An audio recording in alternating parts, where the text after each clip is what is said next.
있다면 끝이 있기 마련입니다. 북이스라엘의 가장 악한 왕 아합의 시대에 부름받았던 엘리야 선지자, 그 선지자의 사명의 삶을 한마디로 좀 요약해 보자면 열왕기상 19장 4절의 말씀이지 않을까 생각합니다. 로뎀나무 아래에서 아합 왕을 피하여서 이사벨을 피해서 도망하였던 그 엘리야가 하나님께 무엇이라고 고백하였습니까? 무엇이라 말하였습니까? 하나님, 내 생명을 거두어 주십시오라고 하나님 앞에 그렇게 고백했던 엘리야의 그 장면을 우리는 열왕기상의 말씀 속에서 발견할 수가 있습니다.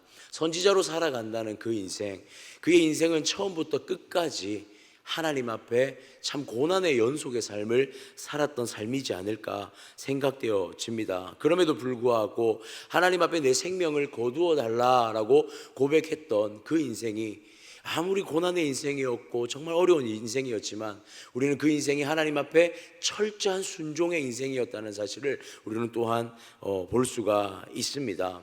오늘 본문은 엘리야 선지자의 마지막을 기록하고 있는데요, 1절에 보니 이렇게 기록합니다. 여호와께서 회오리 바람으로 엘리야를 하늘로 올리고자 하실 때에 엘리야가 엘리사와 더불어 길갈에서 나가더니, 하나님께서 엘리야 선지자의 마지막을 준비하고 계시는데요, 이 마지막이 우리가 잘 알고 있는 죽음이라는 마지막이 아니라는 것을 우리는 분명히 알 수가 있습니다. 하나님은 엘리야 선지자를 위해서 어떤 마지막을 준비하고 계십니까? 회오리 바람으로 엘리야를 하늘로 올리실 것이다 라고 이미 하나님께서 그 마지막을 준비하고 있습니다. 인간은요, 그 마지막에 반드시 죽음이라는 결과를 보게 되는 것이 마땅한 일입니다. 그러나 하나님께서 준비하신 엘리야 선지자의 마지막은 이 죽음은 아니다라고 성경이 기록하고 있습니다. 특별히 성경 가운데 인간으로서 죽음을 맞이하지 않은 사람들에서 몇 사람을 소개하고 있는 장면들이 있는데요, 창세기 5장에 보면 에녹이 그러하였죠. 하나님과 동행하다가 하나님 손에 이끌려 하늘로 올라가게 되는 것을 보게 되어졌습니다. 모세는 어떠했습니까? 그가 죽었다라는 표현보다 그 무덤이 발견되지 않았던 그런 기록을 찾아볼 수 있었고요. 그리고 그 죽음의 결말이 아닌 한 사람이 또한 오늘 우리가 보고 있는 이 엘리야 선지자인 것이죠. 중요한 것은 오늘 이 일을 행할 것을 엘리야 선지자는 분명히 알고 있었다라는 사실입니다. 그렇게 엘리야 선지자의 마지막 걸음이 2절로부터 시작되어집니다. 2절에 상반절 말씀만 이렇게 보게 되어지면 엘리야가 엘리사에게 이르되 청하건대 너는 여기 머물라, 여호와께서 나를 베델로 보내시느니라 하니, 2절뿐만이 아니라 2절, 4절, 6절에 이르기까지 엘리야 선지자의 마지막 걸음들을 기록하고 있습니다. 베델로, 여리고로 이렇게 하나님께서 자신의 인생의 마지막까지도 자신의 인생의 걸음이 어디로 가야 할지를 정하여서 이동케 하시는 것을 보게 되는 것이죠. 한 사람의 인생의 그 걸음이요, 처음 시작부터 끝까지 누구로부터 시작되어서 누구로부터 끝나고 있습니까? 하나님의 말씀하심으로부터 시작해서 하나님의 보내심의 그 장소로까지 이동하며 끝나고 있는 것을 보게 됩니다. 우리는 엘리야 선지자가 그 선지자의 인생이 어떻게 시작되었는지를 살펴보면요, 그가 어디에서 났고 어떤 사람으로서 누구의 아들이고 이런 기록을 찾아볼 수가 없습니다. 사실 엘리야 선지자는요, 아합 왕에게 이제 비가 오지 않을 것이다 라는 그 예언을 하는 장면부터가 사실 엘리야 선지자의 인생의 시작이었거든요. 그 인생의 마지막 또한 어떻습니까? 하나님께서 가라 하신 곳으로만 가고 있습니다. 하나님께서 가게 하시는 곳으로만 가고 있는 것을 우리는 보게 되어집니다. 그 인생의 본질을 한마디로 요약하자면 순종이었습니다. 철저하게 하나님께서 가라 하신 곳으로 나아갔고 하나님께서 서라 하시면 서는 인생이었다라는 것이죠. 그리고 성경은 그 마지막을 이렇게 장식하고 있습니다. 열왕기상 2장 11절에 보게 되어지면 두 사람이 길을 가며 말하더니 불수레와 불말들이 두 사람을 갈라놓고 엘리야가 회오리 바람으로 하늘로 올라가더라. 마지막 그 순간까지도 철저히 하나님의 손에 들려 올라가는 것을 보게 되어지더라는 것이죠. 하나님의 순종의 삶, 하나님 앞에 순종의 삶을 살았던 그 한 인생, 죽음이 아닌 하나님의 들려오심으로 그 인생의 마지막이 하나님의 영광 가운데 들려오시는 것을 보게 되어집니다. 사랑하는 성도님들, 오늘 이 새벽에 성경은 우리에게 도전하고 있습니다. 택하신 족속, 왕같은 제사장, 거룩한 나라, 그의 소유가 된 백성, 마치 이 우리에게 주어진 수식어들은요, 믿는 자에게 주어진 수식어들은 매우 고귀하게 느껴집니다. 그러나 이 고귀한 수식어를 달고 살아가는 우리의 인생의 걸음은요, 결코 순탄하지 않을 것입니다. 우리의 인생의 걸음은 화려하지 않을 것입니다. 매 순간순간마다 고난이 다가올 것이고, 매 순간순간마다 하나님의 일을 감당하는 그 걸음 가운데 정말 우리가 감당치 못할, 때로는 우리의 인생을 하나님 앞에 왜 이런 인생을 걷게 하십니까? 하나님, 우리의 생명을 거두어 주십시오라고 고백할 수밖에 없는 그런 인생이 우리 앞에 놓여져 있게 될 것이라는 사실입니다. 언제까지죠? 하나님 부르시는 그날까지 우리는 그런 인생을 걷게 될 것입니다. 모든 것을 다 잃는다 해도요, 하나님 앞에 하나님만을 순종하며 살아가야 하는 인생이 바로 이러한 성도의 인생이다라는 것입니다. 그러나 여러분, 우리는 기억해야 할 줄 믿습니다. 이것이 성도의 영광이고 이것이 성도의 온전한 삶이라는 것을 우리는 기억했으면 좋겠습니다. 우리는 하나님께서 가라 하시면 가는 인생입니다. 하나님께서 서라 하시면 서는 인생입니다. 그렇게 하나님께서 부르시는 그날까지 우리 엘리야 선지자가 오늘 이 마지막 장면을 보여주었던 여리고로 가라, 베델로 가라, 끝까지 하나님 손에 붙들려서 그의 마지막 모든 걸음까지가 하나님 앞에 붙들려가는 인생이었던 것처럼, 우리 성도라는, 하나님 앞에 성도로 부름받은 우리의 인생은 주님의 명령 앞에, 주님의 말씀 앞에 순종되어진 삶이어야 할 줄 믿습니다. 사랑하는 성도님들, 오늘 먼저 이 엘리야 선지자의 마지막을 살펴볼 때에 우리가 오늘 한날에도 성도로서 순종되는 삶, 오늘 한날에도 고난과 역경이 가득하겠지만 그럼에도 영광된 걸음이 우리 가운데 걸어지는 놀라운 은혜의 삶이 되어지기를 주님의 이름으로 축복합니다. 그러한 오늘 성경은 그러한 한 선지자의 마지막을 보여주었습니다. 동시에 또 한 선지자의 시작 또한 알리고 있는 장면임을 우리는 보게 되어집니다. 바로 그의 제자 엘리사 선지자입니다. 엘리야는 자신의 마지막을 알고 있는 제자 엘리사와 함께 걷고 있습니다. 자, 그런데 우리가 앞서 보았던 말씀과 같이 2절 후반절에 보니 이렇게 엘리사를 향하여서 권면하고 있습니다. 엘리사가 이르되 따라오지 말라고 권면하는 것에 엘리사가 이렇게 말씀하고 있는데요, 엘리사가 이르되 여호와께서 살아계심과 당신의 영혼이 살아있음을 두고 맹세하노니 내가 당신을 떠나지 아니하겠나이다 하는지라. 이 말씀도 동일하게 2절과 4절과 6절에 이어서 엘리야의 그곳에 가만히 있으라는 권면 가운데 내가 철저히 당신을, 하나님을 따라가겠습니다라는 고백으로 이루어지고 있더라라는 사실이죠. 청출어람이 청어람이라고 했습니다. 그 스승의 그 제자인 것 같습니다. 오늘 엘리야의 마지막을 끝까지 함께하고자 자신의 인생을 하나님 앞에 드려 그 인생을 걸어가겠노라 고백하고 있는 것이죠. 이러한 걸음 가운데 8절에 보니 엘리야는 자신의 겉옷을 말아서 요단강을 치는 그러한 상황을 보여주고 있습니다. 그 요단을 내려치니 어떤 일이 일어납니까? 이리저리로 갈라졌다라고 8절에는 기록하고 있는 것이죠. 자, 그리고 엘리야는 엘리사와 함께 그 갈라진 요단 한가운데로 들어가고 있는 것을 보게 됩니다.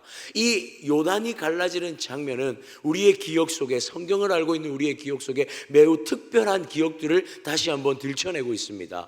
홍해가 갈라지는 역사, 마치 모세의 손에 지팡이를 통하여 하나님의 놀라운 역사가 일어난 그 사건을 우리의 기억 속에서 다시 한번 들춰내어지고, 여호수아 때에 다시 한번 더 요단이 갈라지는 역사를 우리는 보았지 않습니까? 오늘 그 은혜의 역사가 엘리야의 손을 통하여 그 두 사람의 걸음 가운데 펼쳐지고 있습니다.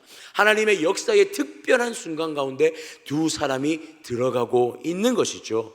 그곳에서 9절에 이 엘리야는 엘리사에게 이렇게 말하고 있습니다. 건너매 엘리야가 엘리사에게 이르되 나를 내게서 데려감을 당하기 전에 내가 내게 어떻게 할지를 구하라. 엘리야가 자신의 제자 엘리사에게 무엇을 내가 원하는지 구하라 라고 묻고 있습니다. 그러자 엘리사가 어떻게 대답합니까? 엘리사가 이르되 당신의 성령이 하시는 역사가 갑절이나 내게 있게 하소서 하는지라. 아마도 엘리사는 알았을 것입니다. 지금까지 자신의 스승이었던 엘리야가 걸어왔던 그 걸음이 얼마나 힘든 걸음인지를 분명히 그 눈으로 목격했고 알았을 것입니다. 하나님의 능력과 하나님의 은혜가 없다면 이 걸음을 걸어갈 수 없다는 사실을 분명히 알았던 것이죠. 철저히 하나님의 손에 붙들려야지만 이 선지자의 사명을 감당할 수 있다는 사실을 그는 뼈저리게 느끼고 있었을 것입니다. 그래서 무엇을 구합니까? 이 엘리야의 능력에 갑절의 능력을 주시라고 구하고 있는 것이죠. 그러자 이 구함을 들은 엘리야는 잠시 당하고 근심하고 있는 것을 보게 되어집니다.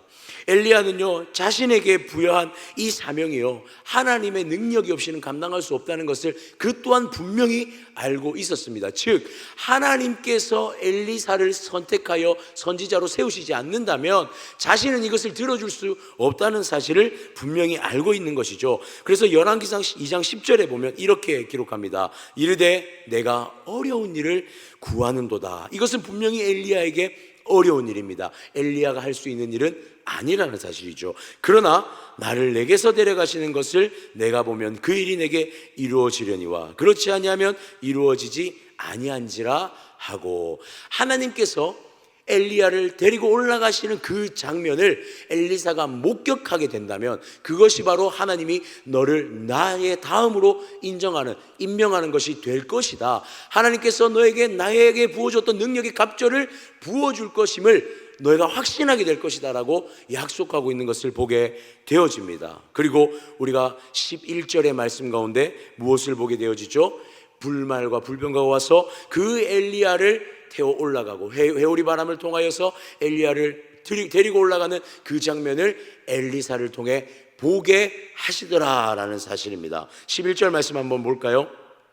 두 사람이 길을 가며 말하더니 불수레와 불말들이 두 사람을 갈라놓고 엘리야가 회오리 바람으로 하늘로 올라가더라. 이 장면을 누가 보았다는 것이죠? 엘리사가 보게 되었다라는 사실입니다. 더 정확하게는 하나님께서 엘리사를 엘리야의 다음 때 선지자로 임명하셨다라는 것이죠. 사명을 다시 한번 엘리사에게 허락하고 있는 것입니다.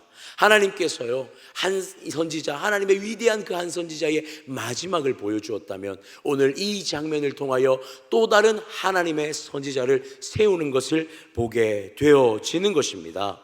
12절에 보니 엘리사가 이렇게 행하고 있습니다. 엘리사가 보고 소리 지르되 내 아버지여 내 아버지여 이스라엘의 병거와 그 마병이여 하더니 다시 보이지 아니하는지라. 이에 엘리사가 자기의 옷을 잡아 둘로 찢고, 그 스승이었던 엘리야가 하나님께 들려 올라가면 분명히 영광된 순간일 수 있겠지만 엘리사 그 자신의 입장에서는 너무나 슬픈 일이었을 것입니다. 이 땅 가운데 유일하게 하나님의 말씀을 끝까지 짊어지고 가는 자신의 스승이 하나님의 부르심을 받아 올라가는 그 장면에 그는 통곡하고 있습니다. 부르짖고 있습니다. 그의 마음이 처절한 그 고통 가운데 있음을 보게 되는 것이죠. 그러나 그는 또 한 가지의 행동을 이어서 하고 있는 것을 보게 되는데 그것이 무엇이냐면 자신의 옷을 찢어 버리고 있더라는 사실입니다. 이어서 자신의 옷을 찢어 버림과 동시에 13절에 보니 자신의 엘리야의 몸에서 떨어진 겉옷을 주워서 그것을 가지고 요단으로 이동하는 것을 또한 보게 됩니다. 이것은 무엇을 의미합니까? 자신의 겉옷, 자신이 가지고 있던 것을 이제는 던져버리고 하나님께서 엘리야 선지자에게 주셨던 그 사명이 자신에게도 주어졌음을 확신하며 그 옷을 들고 요단으로 나아가고 있는 것이죠. 그곳에서 그는 엘리야가 했던 것과 동일한 행동을 취합니다. 그 겉옷을 말아 요단을 내려 치는 것을 우리가 보게 되는 것이죠. 14절 말씀 볼까요? 엘리야의 몸에서 떨어진 그 겉옷을 가지고 물을 치매 이르되 엘리야의 하나님 여호와는 어디 계시나이까 하고 그도 물을 치매 물이 이리저리 갈라지고 엘리사가 건너니라. 그 겉옷을 들고 똑같이 요단을 치니 그 요단의 강이 어떻게 되어집니까? 이리저리로 갈라지는 것을 또한 보게 되어집니다. 엘리야에게 주어졌던 하나님의 사명이 엘리사에게도 주어지고, 엘리야를 통하여서 하나님의 능력이 내가 올라가는 것을 보게 되면 너에게 그 능력이 올 것이다 라고 말했던 그것이 그 가운데 이루어지는 것을 엘리사를 통하여 보게 하시더라라는 사실입니다. 한 사람, 사명의 사람의 마지막, 그리고 한 사람의 사명의 삶이 시작되어지고 있습니다. 엘리야에서 엘리사로 이어진 하나님의 사명, 철저히 하나님의 말씀에 반응했던 엘리야의 마지막이 철저히 하나님의 말씀에 반응하는 엘리사라는 한 사람을 또한 세우고 있는 것을 우리는 보게 되는 것이죠. 그를 통하여서 하나님의 역사는 계속해서 쓰여져 가게 되어집니다. 열왕기 하는요, 이 하나님이 세우신 엘리사를 통해 다시 한 번 더 쓰여져 가고 있게 되는 것이죠. 사랑하는 성도님들, 우리는 이러한 하나님의 역사 가운데 살아가고 있는 줄 믿으시기를 바랍니다. 이 땅 가운데 소망이 없습니까? 그렇지 않습니다. 하나님은 지금도 하나님의 그 말씀에 순종하는 사람을 세우셔서 하나님의 나라를 세워가시고 하나님의 나라를 확장시켜 가고 계십니다. 그 하나님의 나라는 모든 하나님의 백성들, 하나님의 그 사람을 통하여 이루어 가시는 줄 믿으시기를 바랍니다. 하나님의 역사의 중심에 하나님의 사람을 세우십니다. 하나님의 사람을 사용하십니다. 그 하나님의 사람을 통하여 이루어 가시는 줄 믿습니다. 사랑하는 성도님들, 오늘 이 새벽에 우리 가운데도 그 하나님의 나라에 동참하고자 하는 결단이 있었으면 좋겠습니다. 하나님의 역사의 그 한 자락에 주님, 내가 온전히 쓰임받기를 소원합니다. 하나님 앞에 우리가 능력이 부족하고 우리의 능력과 우리는 여전히 연약한 존재이지만 그럼에도 불구하고 하나님의 능력이 우리에게 임할 때에 우리는 하나님의 나라의 놀라운 사명을 감당하게 될 줄 믿습니다. 사랑하는 성도님들, 오늘 이 새벽에 기도하는 가운데 하나님, 우리를 사용하여 주십시오. 하나님의 그 역사의 한 자락에 우리를 사용하여 주십시오라는 이 고백이 기도로 드려지기를 간절히 소원합니다. 그리고 오늘을 살아가는 우리의 삶의 모든 순간순간마다 하나님의 놀라운 역사가 우리의 삶 가운데 펼쳐지는 은혜가 있기를 주님의 이름으로 축복합니다.